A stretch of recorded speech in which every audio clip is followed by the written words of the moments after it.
साथियों, वो कहते हैं ना कि बाप बड़ा ना भैया, सबसे बड़ा रुपया। जी हाँ, राजस्थान के नागौर से बिल्कुल ऐसा ही एक मामला सामने आया है, जिसके बारे में जानने के बाद आपको इतना तो समझ में आ जाएगा कि हमारे समाज में कुछ ऐसे लोग हैं जो पैसे कमाने के लिए किसी भी हद तक जा सकते हैं। ना वो दोस्त देखते हैं, ना रिश्तेदार, बस उनका एक ही भगवान है और वो है पैसा। फिर वो काम चाहे गलत हो या सही, ऐसे लोगों को फर्क नहीं पड़ता। और ऐसे ही कुछ हुआ 44 वर्ष के विनोद सांखला के साथ। विनोद सांखला हैदराबाद में रहकर एक मिठाई की दुकान चलाते हैं और काफी लंबे समय से वो इस काम को करते आ रहे हैं। अब भले ही वो हैदराबाद में रहते हैं, लेकिन उनके कुछ रिश्तेदार राजस्थान के नागौर में भी हैं। और इसी तरह अगस्त के महीने में एक दिन वो नागौर गए, जहां पर उनके एक रिश्तेदार हरेंद्र रहते हैं। अब वो काफी समय बाद नागौर आए थे और हरेंद्र के घर जाने के बाद दोनों में बातचीत शुरू हुई। फिर बातों ही बातों में हरेंद्र ने कहा कि यहाँ पर एक मेरा बहुत अच्छा दोस्त है जिसका नाम है महेंद्र, चलो उससे मिलकर आते हैं। विनोद ने कहा कि चलो, इसी बहाने थोड़ा घूमना फिरना भी हो जाएगा। फिर विनोद और उनके रिश्तेदार हरेंद्र दोनों हाउसिंग बोर्ड कॉलोनी पहुंचे, जहां पर एक किराए का कमरा था। और हरेंद्र ने कहा कि उनका दोस्त महेंद्र यहीं पर रहता है। लेकिन दोनों जब उस घर के अंदर दाखिल हुए तब विनोद को थोड़ा अजीब लगा, क्योंकि वहां पर पहले से 2 लड़कियां थी और विनोद को उनका व्यवहार कुछ ठीक नहीं लगा। इसलिए विनोद ने अपने रिश्तेदार हरेंद्र से कहा कि चलो घर चलते हैं, बहुत देर हो गई। लेकिन हरेंद्र ने कहा कि अरे अभी तो आए हैं, ठंडा पी लो फिर चलते हैं। विनोद ने कहा ठीक है। फिर थोड़ी देर बाद हरेंद्र खुद कोल्ड ड्रिंक लेकर आया। फिर इन सभी के बीच बातचीत होने लगी और बातों ही बातों में जैसे ही विनोद ने कोल्ड ड्रिंक के 2 घूंट मारे, कुछ ही देर में उसकी आंखों के आगे अंधेरा छाने लगा। वो बार बार अपने आप को होश में लाने की कोशिश कर रहा था, लेकिन धीरे धीरे उसके होश और आवाज गुम हो गए। उसके बाद उसे कुछ भी पता नहीं चला कि आखिर उसके साथ क्या हुआ। कुछ समय बाद जब विनोद को होश आया तो अपनी हालत देखकर वो बुरी तरह से चौंक गए। उनके कपड़े खुले हुए थे और उन्हें कुछ भी समझ में नहीं आ रहा था कि आखिर वो बेहोश कैसे हुए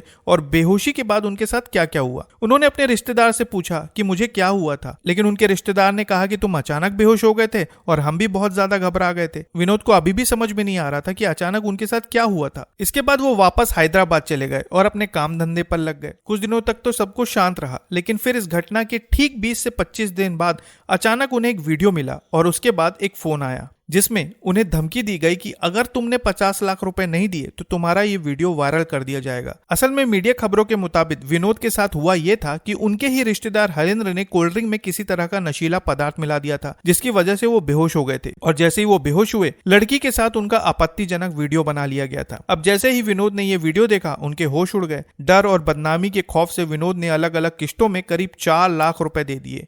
लेकिन कहते हैं ना, लालच की कोई हद नहीं होती। इन जालसाजों ने विनोद को अपना एटीएम बना लिया था। इसके बाद वो विनोद से और ज्यादा पैसों की मांग करने लगे। धमकियां बढ़ने लगी और आखिरकार जब विनोद बुरी तरह से परेशान हो गए, तब उन्होंने बड़ी हिम्मत जुटाई और फिर सीधा थाने पहुंचकर पुलिस को इस पूरे मामले की जानकारी दी। अब जैसे ही पुलिस को इस मामले के बारे में पता चला, उन्होंने इस मामले को बड़ी ही गंभीरता से लिया और तत्काल एक टीम का गठन किया। फिर सीधा पुलिस की एक टीम उस किराए के कमरे में पहुंची जहां पर उनके साथ ये पूरी घटना हुई थी। जब पुलिस वहां पहुंची तो वहां पर एक युवती और 2 युवक मौजूद थे, जिन्हें पुलिस ने दबोच लिया। इनमें से पहला था हरेंद्र, जो विनोद का रिश्तेदार था। दूसरा था महेंद्र और एक 20 साल की आरती नाम की लड़की को हिरासत में लिया गया है, जो बीकानेर की रहने वाली है। मीडिया सूत्रों के अनुसार यह बात सामने आई है कि इन तीनों के पास से मोबाइल जब्त किए गए हैं, जिनमें से और भी कई चौंकाने वाले सबूत मिले हैं। इस मामले में पुलिस को शक है कि इन्होंने इसी तरह से कई और लोगों को अपने जाल में फंसाया होगा और इसलिए पुलिस अब इस मामले की हर एंगल से जांच कर रही है। मीडिया सूत्रों के अनुसार सबूत के तौर पर विनोद सांखला ने पुलिस को वो धमकी भरे कॉल रिकॉर्डिंग्स भी दे दी है, जो इन लोगों ने पैसे ऐंठने के लिए विनोद को कॉल किए थे। सोचने वाली बात यह है कि विनोद के साथ किसी अनजान व्यक्ति ने यह सब नहीं किया, बल्कि उनका ही रिश्तेदार उन्हें फंसाकर पैसे लूट रहा था। फिलहाल पुलिस ने इन तीनों के खिलाफ मुकदमा दर्ज करके इन्हें न्यायिक हिरासत में भेज दिया है। लेकिन